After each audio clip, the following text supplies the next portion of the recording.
So today we're gonna be flipping this into this.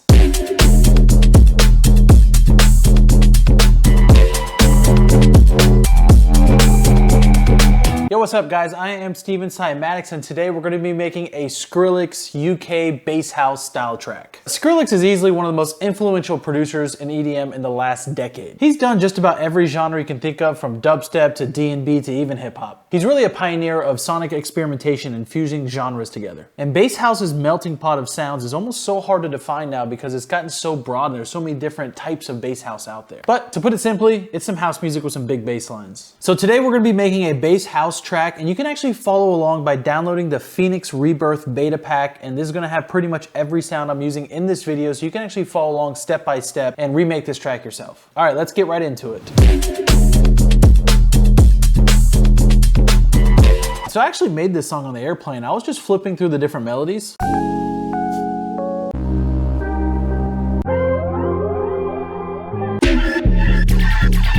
And then I bumped into that. And I thought it had some really sick sounds. Like I heard the yoink, I heard the bass sound. There was a lot going on, but to be honest with you, those are actually some of my favorite samples to work with. So the first thing I like to do when I'm trying to flip a sample is just drag in the entire loop, just so I can get a vibe for what it sounds like at different BPMs and keys. So let's just try this pitched up a little bit. Let's try lower. Let's try slow it down a little bit. And then once I kind of heard it slow down a little bit, I really liked it, but there's still so much going on, as you can hear.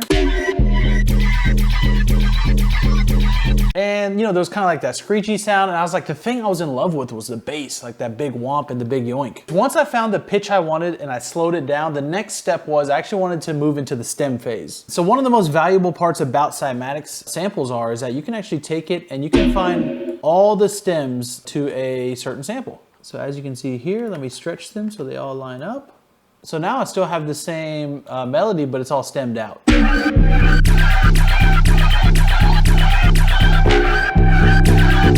Real quick, let me get it back to the pitch that we had it before. So now that we have the stem layers in there, what I'm able to do is actually just remove the busyness. I really like the yoink, I like the main bass sound, but I'm just gonna start removing stuff to see if I can get kind of like a negative drop or an anti-drop.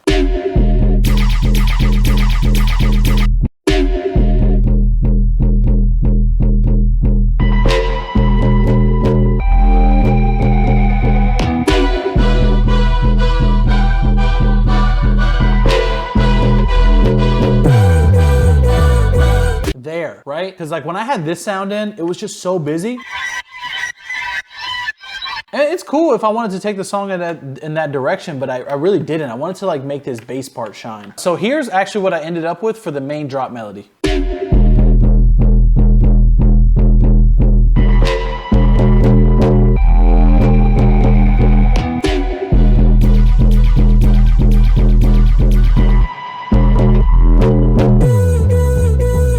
Listen to how quiet this little vocal sound is in the background. It's just sitting right in the background. The original loop, a lot of this stuff was way more prominent, way to the front, and it really changes the entire personality of the loop itself. So I actually think one way to like creatively express yourself sometimes is just really playing with the mix. I think that's a big area to shine, is deciding which layers you're gonna use and then how loud they are, so figure out who's the star of the story. So when it came to the drums, I've actually been pretty obsessed with that UK garage drum and bass type, really fast 175 BPM style drums. And inside of this Phoenix Rebirth beta pack, we actually had a couple.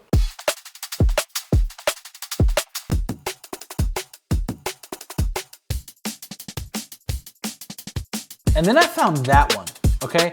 And let me tell you why that was important, because just how we have melody stems, we also have drum loop stems. So I dragged in the stem layers, but instead of doing those fast drum and bass like 175 BPM, I actually slowed it all the way down to 120. And the groove it created was like way cool.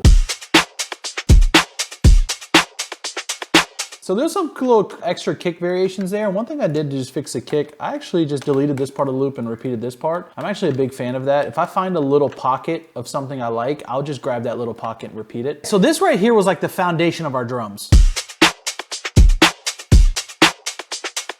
I also had this little open hat here just to give it a little extra energy, hitting every other snare pretty much.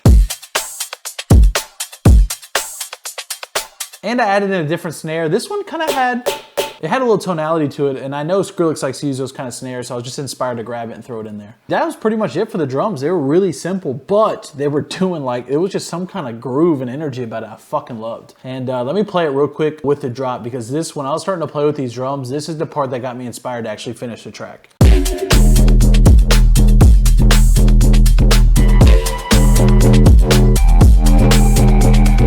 As you can see, it was already alive, right? And one small side note, this is like a very subtle detail, but I thought it gave it a lot of energy. So the reason the kick actually has a lot more power with it, every time the kick hits, as you can see, the kick is actually right here. And every time the kick is hits, there's this little pattern 3 here, but what this is, it's an automation that I created. So pretty much what happens is every time the kick hits, the bass and everything just drops down and then it comes right back up. And one reason this is kind of really important, especially in a lot of EDM genres is one, it makes it to where the kick doesn't clash as hard with the basses, but it just brings a lot of like groove to it, right? Because every time that kick hits, it's like boom, the bass just dips, right? And it's a really nice feeling. And actually you can see it right here. As you can see there, it's just dipping down. Just a little trick just to make your, you know, stuff feel a little different, especially have those kicks kind of hitting hard. So definitely a little trick I would recommend in EDM genre specifically, but let's move on to the next section.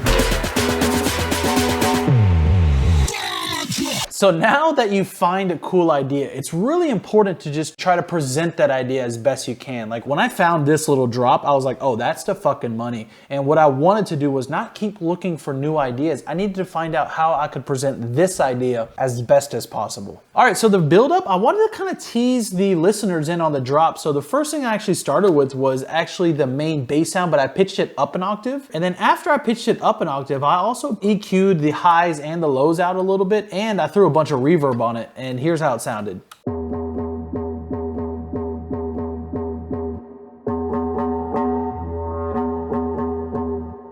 I wanted to tease users on what's to come, right? Because kind of like, hey, there's like this little weird sound in the background. Is that going to be the drop sound?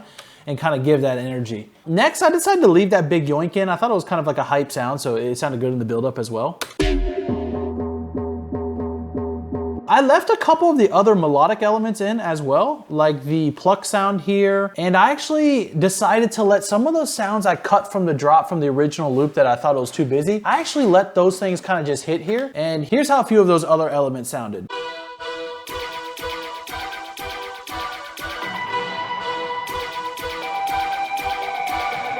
That's why I love stem layers. Like a sound that was too busy in the drop is fucking perfect in the intro. So all together, here's how the build-up melodic sounded.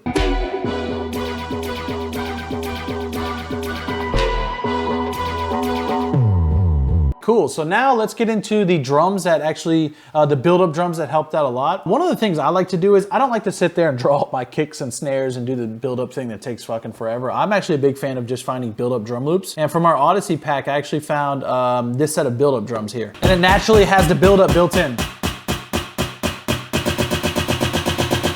I had this like other build-up drum as well that I put in here.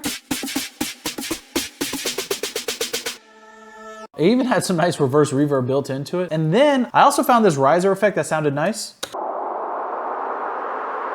So let me play all the build-up drums together just so you can kind of hear how they sounded.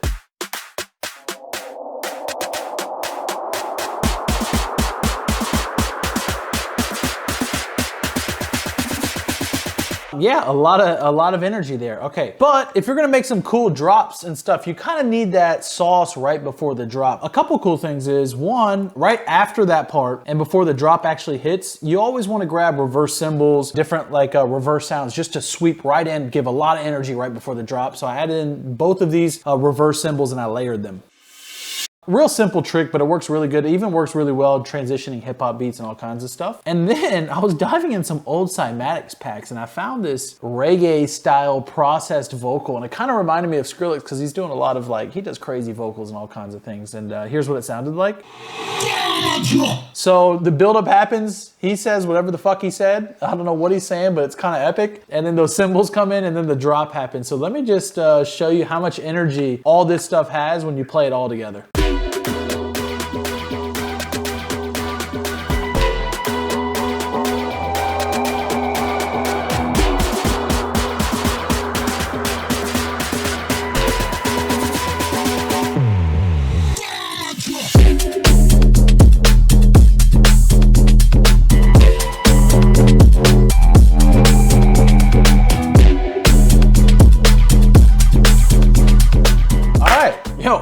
lot of fun on this. Just a quick miniature backstory. I was on the airplane jamming to this in my earbuds, and I was headbanging so hard. And I know the lady next to me is probably like wondering what the hell I'm listening to, and it was this song. And real quick, let me tell you guys one thing real quick. I'm not necessarily the best like sound designer. I'm somebody who loves to manipulate samples, right? Wave files, anything like that, more than I prefer to sit there and tinker and serum. It's just my personality. And one thing I really love about sample-based producers is that it allows you to dive into so many different styles of music without necessarily having to learn the nitty-gritty. If I want to make something that sounds classical, it's much easier for me to grab a classical sample and then put my own take on it, whether that be EDM drums, trap drums, whatever it may be. And that's why I love using some of our new packs. I'm not somebody who can sit there and make a sick sounding yoink like this. I'm not somebody who knows how to make that sound, if I'm being honest with you. I have sound designers who do, and I know that if you're passionate about sound design, those kind of things, I'm not trying to discourage you. I think you should go all in on what your passions are. But for me personally,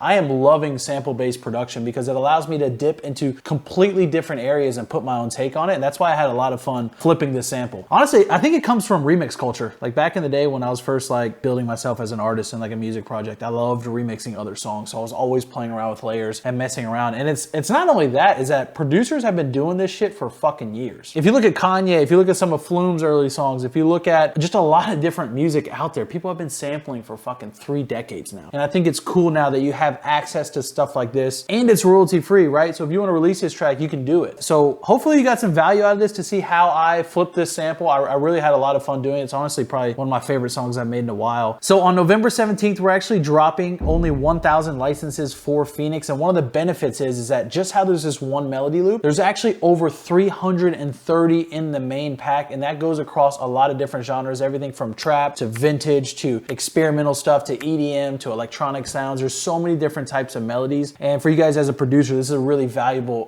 resource. It's almost like an omnisphere of melodies and samples and drums and all different kinds of stuff. So anyways, just be sure you get on the waiting list, link in the description, as well as get the free version of the pack. But other than that, if you guys like videos like this, please leave a comment. I pretty much live on these comments and I read all of them. So please leave a comment. Let me know what you want more of. I'll do more videos just like this or other types, just depending on what you guys like. But anyways, I hope you guys enjoyed this and peace out.